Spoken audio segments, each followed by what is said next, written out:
Continuing with my topic on concussions in footballs and footballs, concussions in football, the sport and everything.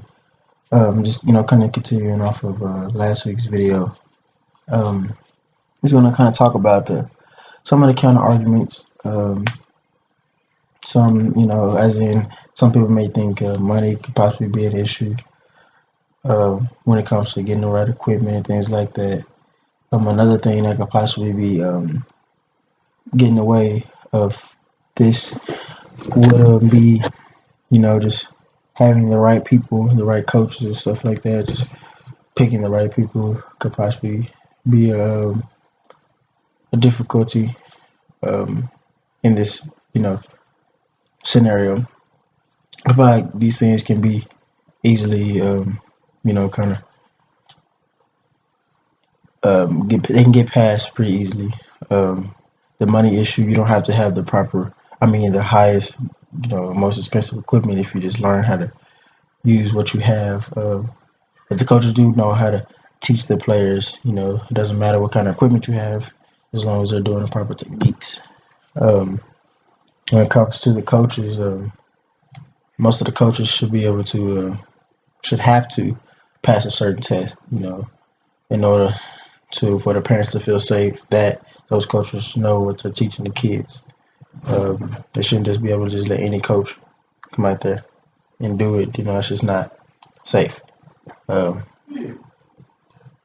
so I feel like that's very helpful. Let's see. This there's other kind of arguments that have to do with this um my topic, but those two are some of the main ones. Um, Again, going off last week's video, um, as long as the coaches kind of put their foot down and do what they're supposed to do when it comes to the concussion things, it can be very the injuries can be prevented with ease.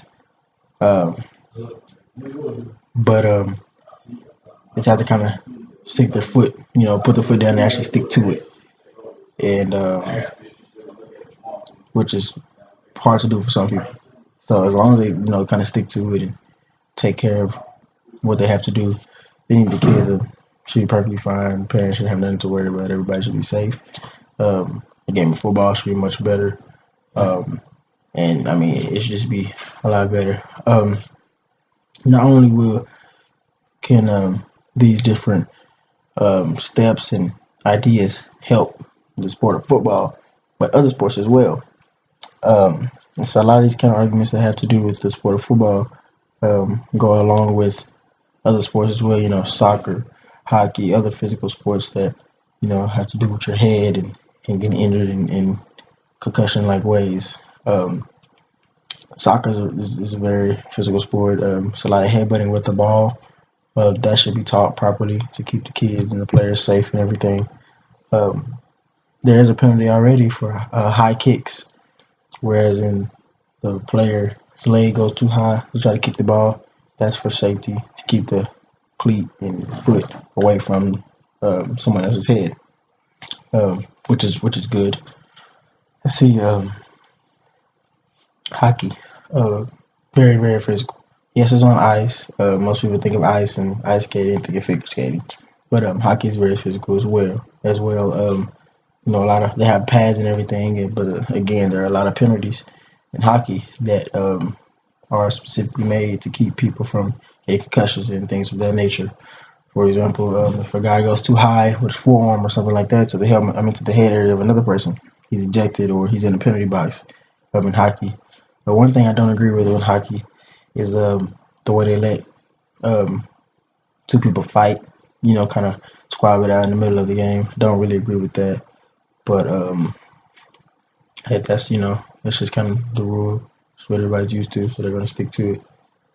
Um, but other than that, as long as each sport has certain rules to protect the head area, then all sports, physical sports, are going to be a lot safer, and it'll be less concussions and more enjoyable for the participant and the fans and parents and everybody that has to do with that sport. As long as they just kind of do with the proper techniques, you know, and play by the rules and do everything they're supposed to, all sports will be a lot safer.